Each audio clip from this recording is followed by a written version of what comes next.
Hello, bienvenue sur C0. Vous voulez avoir quelque chose en euros qui rémunère nettement mieux que le livret A? Eh ben aujourd'hui c'est possible. Vous allez voir où et ça va jusqu'à 9,5%.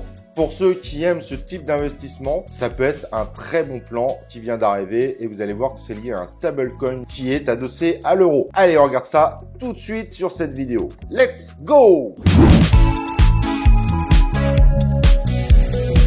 Et voilà, le fameux stablecoin euro, donc il y avait plusieurs tentatives. Et là, c'est Tether qui se lance à fond et qui nous fait évidemment un gros coup parce qu'il commence doucement à apparaître sur nos exchanges centralisés. Et le premier qui fait beaucoup de bruit avec ça, c'est Swissborg, qui vous propose donc un stablecoin en euros, donc l'ERT proposé évidemment par Tether, mais qui vous permet également de bénéficier d'un rendement qui va jusqu'à 9,5%, donc 19 fois plus qu'un simple livret A.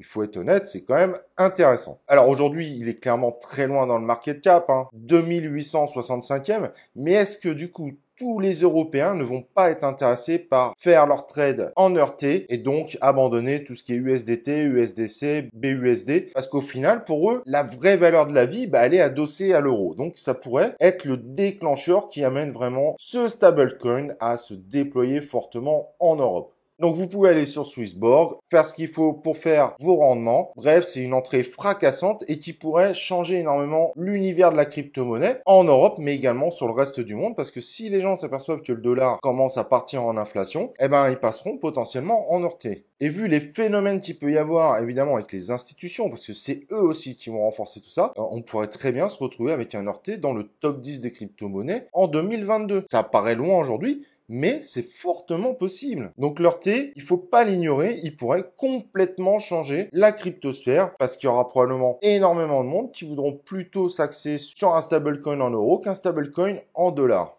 Alors évidemment, l'adoption va pas se faire du jour au lendemain, ça va prendre un peu de temps. Mais là, sur le coup, j'ai l'impression que Swissborg a fait un gros coup. Parce qu'au final, quand on regarde l'ensemble des exchanges centralisés, c'est le seul à le proposer. Et ça tombe bien parce que Swissborg était vachement en perte de vitesse. Et comme par hasard, là, ils font apparaître un stablecoin en euros. Ils ajoutent aussi des cryptos pour essayer, évidemment, de revenir dans le game. Parce que c'est vrai que, il faut être honnête, Swissborg, ils ont un peu disparu de la cryptosphère. Alors qu'ils avaient pourtant réussi une communication d'enfer il y a 6 mois. Donc on va voir ce que ça va donner. Est-ce que ça va permettre à Swissborg de repartir? On le verra direct sur le CHSB. Et est-ce que ça va permettre à notre stablecoin ERT d'exploser? Et j'ai nul doute que cette association devrait aider les deux dans les prochains mois. Voilà, j'espère que cette news vous a fait plaisir. C'est un peu particulier, c'est différent, mais c'est bien de traiter de l'actualité. N'oubliez pas que vous avez le lien en description si vous voulez vous inscrire sur Swissborg. Un petit like, abonnez-vous à la chaîne et nous on se retrouve dans une prochaine vidéo de C0.